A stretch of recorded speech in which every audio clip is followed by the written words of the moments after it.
The neighborhood was a tapestry of carefully curated homes, each neatly tucked behind manicured lawns and precisely spaced trees.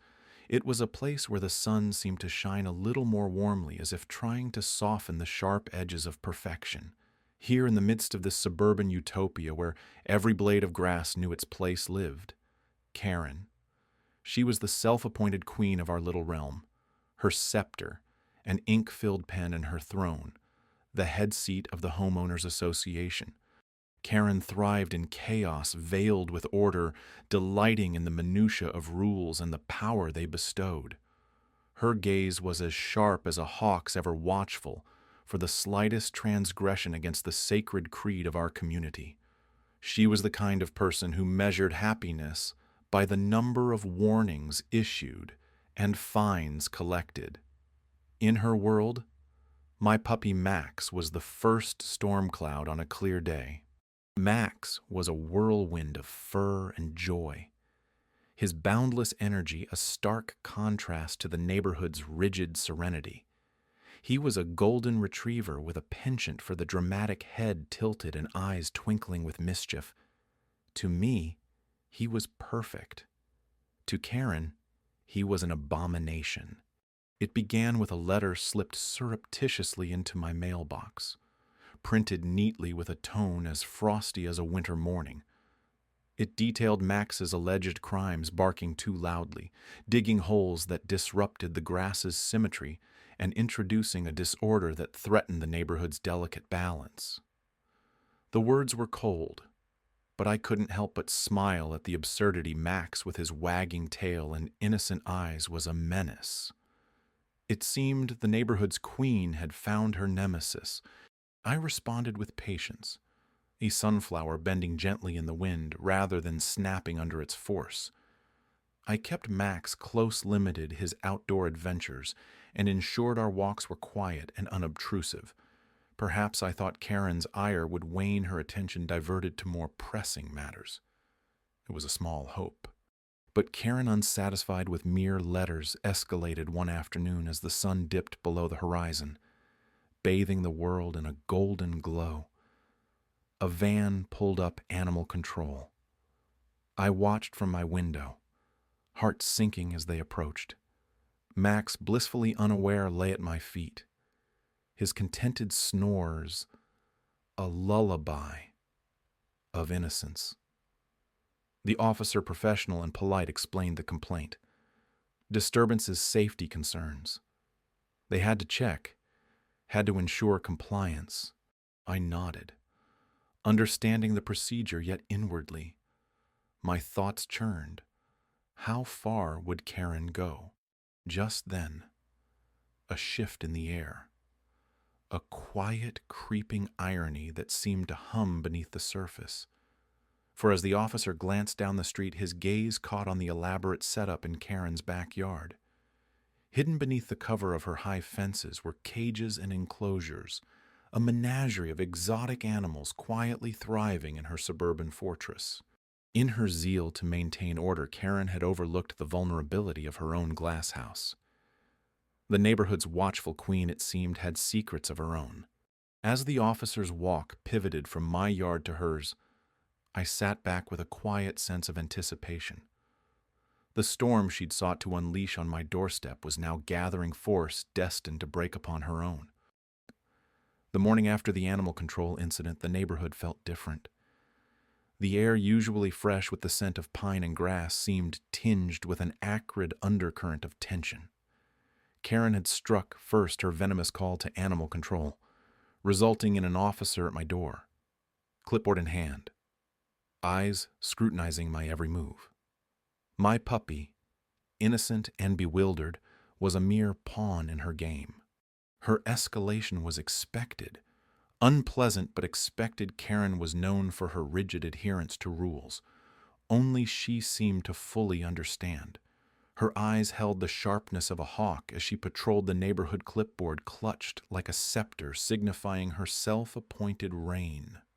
She was a connoisseur of absurdity, crafting new mandates with the flourish of an artist, painting chaos. That week, the HOA newsletter landed with a dense thud in every mailbox. The usual updates were buried beneath a new layer of restrictions.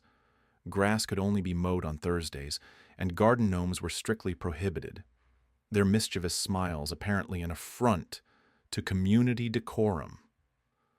There was a new paragraph about pets, too. Pets must be leashed within the confines of their own backyards. It was an absurdity, wrapped in bureaucratic jargon, a direct response to our puppy's prior escapades. Citations began to appear like unwelcome guests. Neon yellow slips tucked under windshield wipers, fluttering on porches, pinned to fences. They spoke the language of compliance, of fines, of veiled threats. Mine came with a note about excessive barking, a fiction as bold as it was petty. Whispers grew louder, a symphony of gossip orchestrated by Karen's meticulous hand. Each note a twisting of truth, each pause a space for the imagination to wander. Neighbors exchanged glances that lingered a heartbeat too long, conversations halting at the sight of my approach. It was an invisible web. She spun sticky strands of misinformation designed to ensnare and isolate. But beneath the surface, something else churned. A quiet rebellion brewed in the hearts of those who had tasted the bitterness of Karen's regime. It simmered in the shared glances of understanding, in the nods exchanged over hedges and fences. They were whispers of dissent, carried on the breeze, subtle but steady. The irony was not lost on me. A woman who had called upon authority to dismantle others now found herself the architect of her own destruction. Her backyard zoo, a menagerie of exotic birds and neglected pets, had long been a poorly kept secret.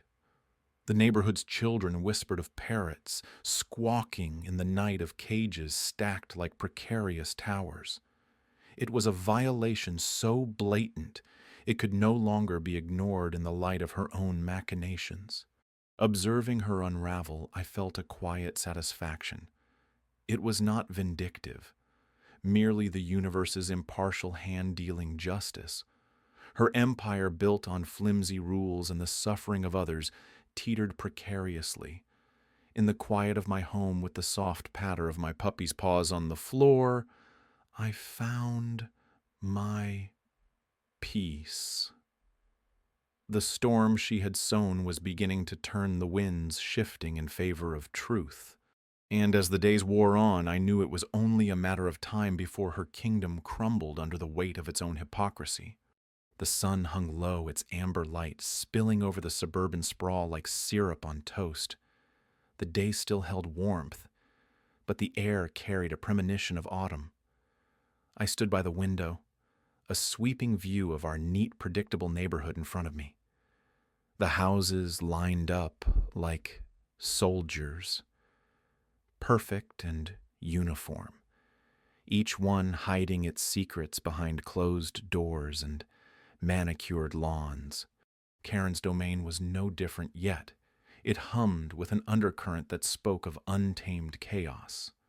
Her backyard, visible from my vantage point, seemed tranquil, now a deceptive serenity masking the turmoil that once roamed within.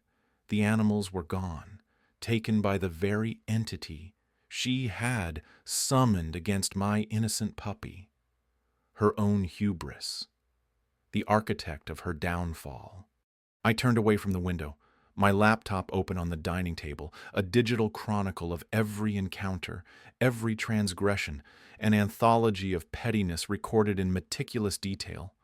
Her complaints about the length of my grass, the color of my door, the time I took to put out my trash. Each entry a testament to her reign of tyranny under the guise of civic duty. My mind drifted back to the moment animal control had arrived. Her face a portrait of indignation crumpled when they turned their attention to her. The irony draped around her like a leaden cloak, pulling her arrogance to the earth. It was both spectacle and reckoning, a tableau I had orchestrated with quiet patience and careful planning. Her desire to control, to dictate, had been her undoing. My single whispered complaint, a mere suggestion of unlicensed activity, had been enough to tip the balance. It was almost poetic. But now, There was a stillness. The neighborhood had exhaled, released from the grip of her latent threat. I found myself reflecting on the nature of power, how some wield it like a blunt instrument, while others like me use it as a scalpel. Precision over force, subtlety over bravado.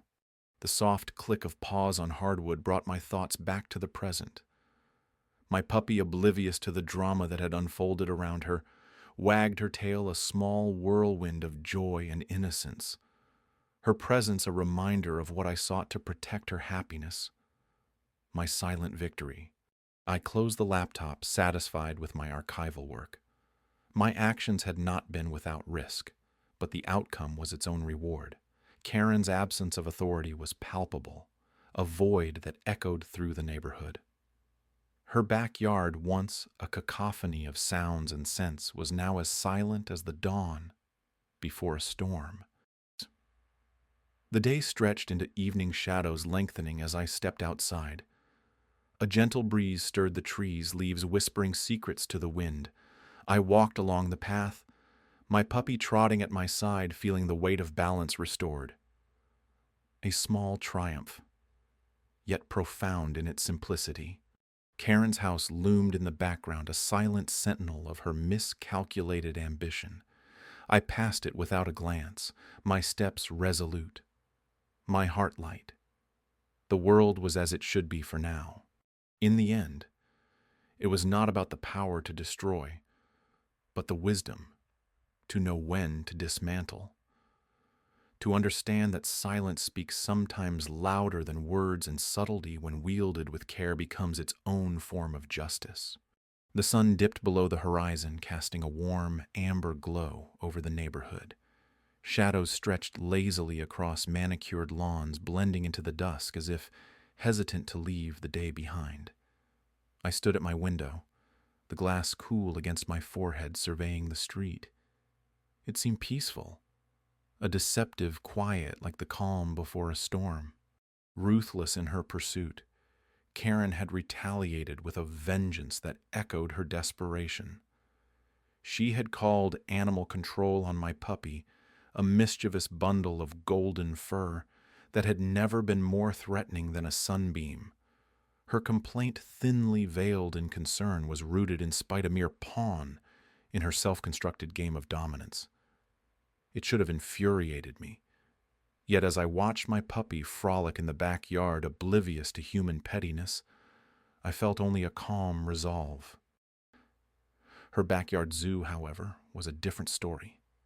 A hidden menagerie of exotic creatures concealed behind high fences and false facades. The neighbors whispered now, their suspicions emboldened by the recent visit from animal control. Whispers grew into murmurs, murmurs into murmurs of discontent. Karen, once the unchallenged queen of our suburban enclave, found herself the subject of scrutiny. I saw it first in the way people avoided her gaze, averted their eyes when passing her house. Then in the gatherings at dusk, neighbors huddled together, exchanging tales of strange sounds and nocturnal disturbances. I watched invisible behind my curtains as the fabric of Karen's authority began to unravel. Her secret was out. The animals, once a symbol of her eccentricity, became her downfall. The irony was delicious. She had thought to cage me with her bureaucracy, yet it was her own kingdom that crumbled. A poetic justice served cold. The tension in the air was palpable, like the charged atmosphere before a thunderstorm, heavy with anticipation. Conversations were clipped, voices hushed. Karen's empire was teetering, yet no one dared speak aloud. The silence was its own defiance. I watched her too. Her movements were sharp, precise, lacking their usual flourish. Her smile, that practiced veneer of authority, wavered. It was as if the world had shifted beneath her feet, and she was scrambling to regain her balance. I almost pitied her. Almost. But pity was a luxury one I couldn't afford. Not when every glance, every word was laden with implication. I had become the catalyst, the invisible force that had tipped the scales.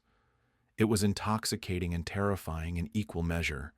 As the days stretched into weeks, the air grew taut with expectation. Karen's zoo, once a spectacle of wonder, was now a symbol of her excess.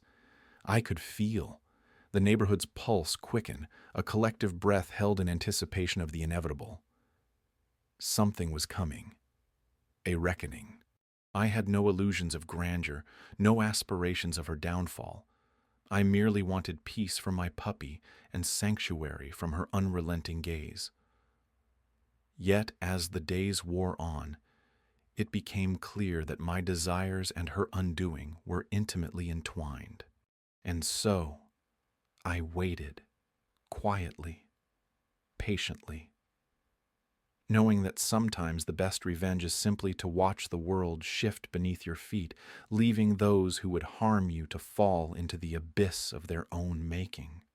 The news spread quicker than wildfire. Karen's menagerie, once a neighborhood curiosity, now lay exposed as the tangled, unlawful fiasco it truly was. I watched from my porch as the remnants of her little empire were dismantled piece by piece. Each cage, each exotic creature a testament to her audacity and indiscretion. My puppy lay content at my feet, a subtle reminder of the catalyst that had unwittingly set this all in motion. His small act of bounding joy had uncovered a hidden world of chaos. In the days following the raid, the neighborhood hummed with gossip. Stories swirled like autumn leaves lifted on a brisk wind, each more embellished than the last. But as entertaining as they were, I knew the truth was far less theatrical. It was a quiet, methodical unraveling. I had learned patience in the art of subtle retribution. Karen's indiscretions had been many, but her biggest mistake was underestimating quiet resolve. My interactions with her had been few, always civil, but each one had added a brushstroke to the portrait of her arrogance. Now, as I watched her menagerie disband, I felt a sense of justice, not often portrayed in dramatic epiphanies, but in the steady decline of her influence. The legal steps I had taken were simple. A discreet conversation with a neighbor who worked in animal welfare opened the door. We shared a common interest in the welfare of animals, and the details I provided were enough to set the wheels in motion. The laws she had flouted, the permits neglected, an intricate web of infractions, just waiting for the right nudge to untangle. Karen, for all her bravado, had overlooked the simplest truth. Hubris blinds judgment. She saw herself as untouchable, her backyard a kingdom. But kingdoms built on shaky foundations crumble with the slightest tremor. The irony, of course, was not lost on me. Her attempt to control the noise and chaos of my puppy had brought the full weight of chaos upon her own domain. A ripple effect small but powerful. I watched her now moving frantically about her yard, attempting to salvage what she could of her crumbling empire. As dusk descended, the neighborhood settled into an uneasy calm. The once vibrant calls of exotic birds were replaced by the gentle hum of distant traffic. The world outside my window felt righted somehow, balanced. Karen's fury had no target now. Her glares, once sharp as daggers, were dulled by defeat. She avoided my eyes as we crossed paths, a silent acknowledgement of the unspoken shift in power. There was no need for confrontation, no fiery exchange of words. The resolution had come quietly, like the turning of a page. I bent down to pat my puppy, his soft fur an anchor in the storm, his presence a reminder of the innocence that had started it all. A simple pleasure reclaimed, and as he nuzzled closer, I found solace in the knowledge that justice, though slow, is inevitable. Life resumed its gentle rhythm, and in that rhythm, I found peace. My backyard, once a battleground, was now a sanctuary once more. The echoes of Karen's chaos faded into memory, leaving behind a lesson in the power of quiet defiance, one that would linger long after the last cage was removed. The early morning light slipped through the curtains, painting stripes across my living room floor. It was the kind of morning that hinted at resolution, the air crisp with the promise of a new start. Yet beneath the surface, the tension still lingered, not unlike the remnants of a storm that had passed, but left the ground sodden. Karen's backyard, once a cacophony of exotic squawks and unholy howls, now lay eerily silent. The zoo, as we had come to call it, was no more. The suits from animal control had done their work with impersonal efficiency, their trucks rumbling away with cages that jostled and rattled, carrying away the menagerie that had been the source of Karen's delusional empire. The neighborhood felt different now, lighter, as if we had shed a collective weight, a burden none of us had fully realized we were carrying until it had been lifted. The absence of chaos was a relief, and yet there was a strange emptiness that came with the silence. I could almost hear the neighborhood drawing a breath, tentative as if testing its own freedom. Karen, sidelined and stewing in her own downfall, had retreated into her home like a queen without a throne. Her reign of terror had ended not with a bang, but a quiet, almost undignified whimper. Yet despite this, I found no triumph in her defeat. Instead, there was a simple acknowledgement of justice, as if the universe had tipped back into balance after a long tilt into absurdity. My thoughts drifted to my puppy, the catalyst for this unlikely rebellion. He bounded across the yard, now tail, a blur, elated in his newfound freedom. Watching him, I felt a sense of peace that had been foreign to me since Karen's campaign had begun. It was ironic, really, that the smallest of us had started this chain of events, unraveling her empire by merely being. The neighborhood began to stir around me, doors opening, people stepping out into the morning light, cautious but hopeful. We had all been part of this in our own ways, silent conspirators in the undoing of a tyrant. As I walked down the street, I could feel eyes on me, neighbors nodding, some smiling.